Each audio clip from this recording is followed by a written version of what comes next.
Guys, in this session I will be taking up all the very important questions related to general terms. तो मेरा सबसे पहला question या एक पहली टाइप जो मैं कराने जा रहा हूं आप सबको, basically that is question number 68.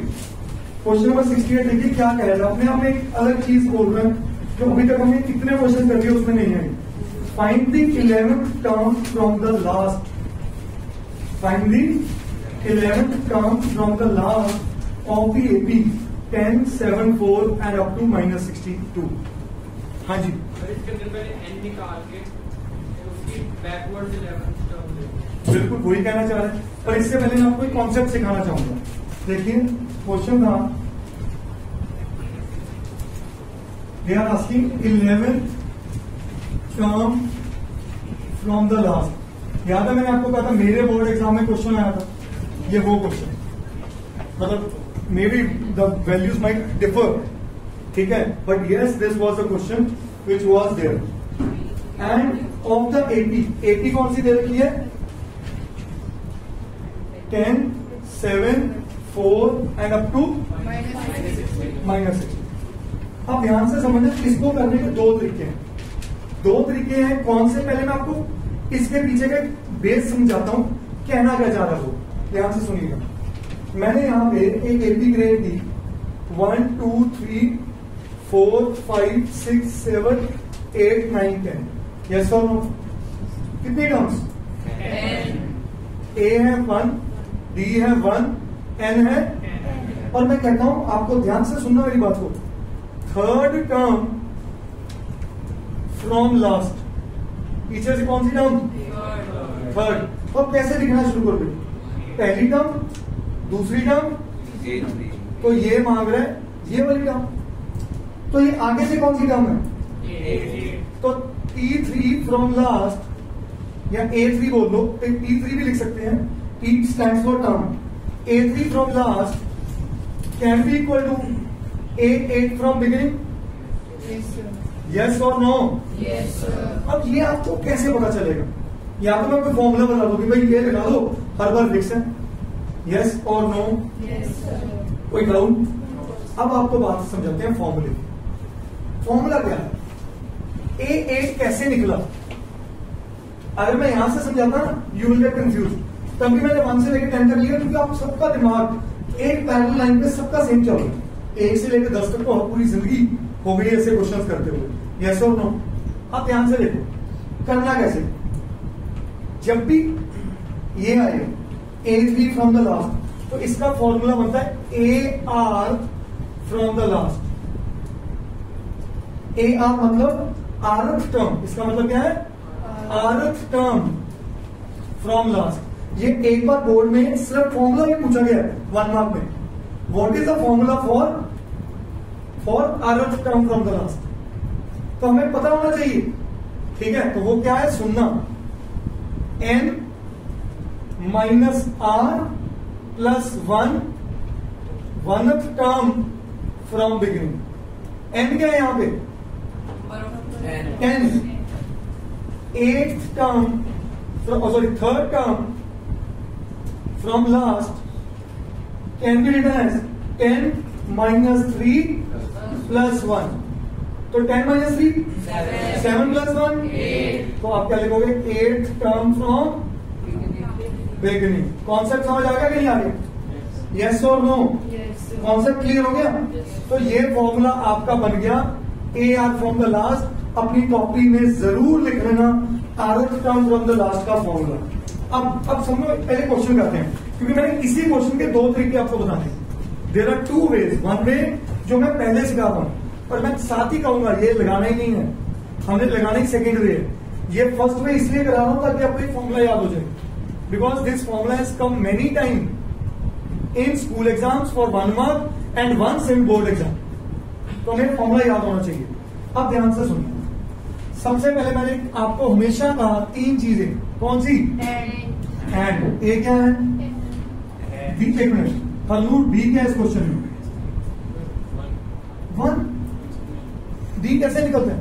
Consecutive terms का. अब तो करो 7 माइनस 10 -3. 1 कहां से? वो डी क्या आया? -3. समझे कि नहीं समझे? अब ए भी आ गया, डी भी आ गया, किसकी कमी?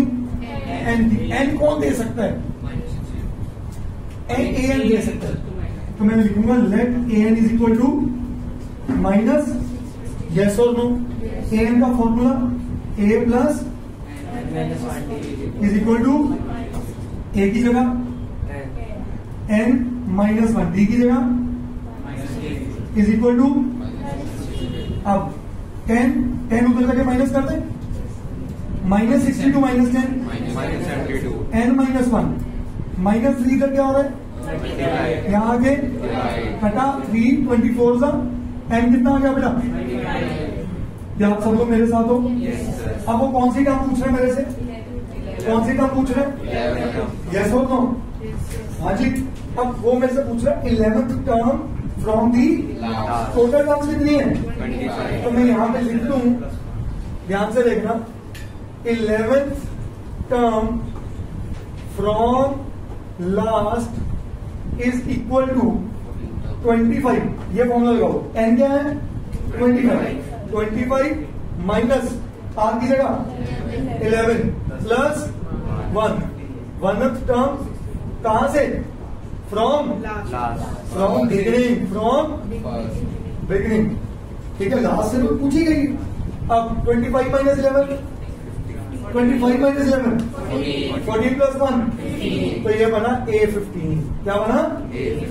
A15 को क्या लिखूं? A plus 14, A plus A की वैल्यू 10, 14 D की value okay 10, 14 into 3 42 plus minus minus 10 minus 42 that is my, समझे कि नहीं? तो सारी गेम क्या थी? ये फॉर्मूला लगाने इसकी। मैं ये जल्दी नोट कर दो, इसी इमीडिएट बाद हम इसका शॉर्टकट भी करेंगे, जल्दी नोट कर दो। Okay students, now will understand the shortcut of this method. और ये वो शॉर्टकट है जो बहुत सारे स्कूल्स में करवाया जाएगा, ठीक है, बट आपको इसके पीछे का लॉजिक समझ आना चाहिए और एक छोटी सी प्रिकॉशन रखनी है व्हाइल डूइंग द शॉर्टकट। वो क्या समझते हैं? अब देखो, ये मेरी एपी थी, मैं ये सारा इरेज कर रहा हूं। मैं जानबूझ के ये इरेज नहीं कर रहा, सो दैट यू अंडरस्टैंड हमारा फॉर्मूला कैसे बना था, क्या फॉर्मूला था, ठीक है। अब ध्यान से देखना इस पॉइंट को, ये कॉन्सेप्ट कैसे चलता है। इसमें आप एपी को रिवर्स कर दो। क्या कर दो? तो you need to mention it on reversing the AP, on reversing the AP. New AP क्या बन जाएगी? न्यू एपी क्या बनेगी? देखो, पहले -62 आ जाएगा, मुझे अगली वैल्यू नहीं पता, मुझे अगली वैल्यूज नहीं पता, बट मुझे आखिरी की वैल्यूज पता, 4, 7 एंड यहां तक समझ आया? सुन लो प्लीज, बड़ा इंपॉर्टेंट पॉइंट बता रहा हूं। इस एपी का कॉमन डिफरेंस क्या था? -3। क्या था? -3। तो जब भी एपी रिवर्स होती है, तो जब भी एपी रिवर्स होती है, magnitude of common difference remain same and sign changes.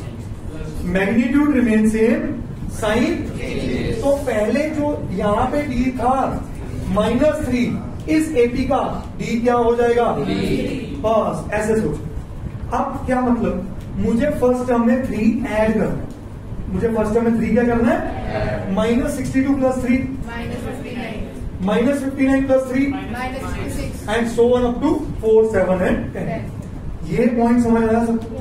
सबसे इंपॉर्टेंट पॉइंट, जो भी दिव्य दृष्टि डी होगा उसका साइन चेंज कर, वैल्यू हुई ना, वो साइन चेंज। अगर यहाँ डी प्लस था तो यहाँ क्या बन जाता? अब इसमें ए क्या आ गया? ए क्या आ गया? डी क्या आ गया? अब मुझे मान क्या है? 11th term from the. अब मैंने जब यहाँ पे 3rd term from the last लिखा, तो वो तो एक्चुअल में अगर रिवर्स कर देता है तो 3rd term from the beginning होता। बोल लो। तो इसकी निकाल दो A11। क्या निकाल दो? A11 क्या बनेगा? A plus 10D। A की वैल्यू प्लस 10 इंटू डी की वैल्यू। अच्छा, -62 प्लस -62 प्लस 30 क्या मेरा यही आंसर आया था? तो याद रखो, ये मैं जब भी 10th term from the last, 11th term from the last है, पहला काम क्या करो? एपी को कर दो रिवर्स, रिवर्स करने के बाद उसका जो पहले डी बन रहा था उसका डी साइन चेंज कर दो, वो लिख दो और जो टर्म मांगिए वो लिखो, पर आंसर यहां नहीं छोड़ के आना, क्योंकि आंसर क्वेश्चन ये नहीं था 11, क्वेश्चन था 11 term from the, so therefore 11th term from the last क्या बना, -30। समझे कि नहीं समझे? आप करके स्टूडेंट्स इसी लास्ट टर्म का एक और क्वेश्चन आपको प्रैक्टिस के लिए करवा रहा हूं। क्वेश्चन नंबर 91 ये कह रहा है find the 8th term from the end, last की बजाय उसने वर्ड क्या कर दिया, and of the AP. AP क्या दे रही है, 7, 10, 13 एंड अप टू 184। सही है। तो जब भी फ्रॉम द एंड वाला क्वेश्चन है क्या करना है, on reversing the AP. So new AP क्या बनी बेटा, 184। अब देखो मैं कुछ गैप छोड़ के लिख रहा हूँ, 13, 10 है 7, यहाँ पे कॉमन डिफरेंस क्या था, 10 - 7 3, यहाँ पे क्या आने वाला, वेरी गुड। 184 में -3 कर दो, 181 में -3 कर दो, एंड सो ऑन। समझ गए कि नहीं? क्या समझे इस बात को?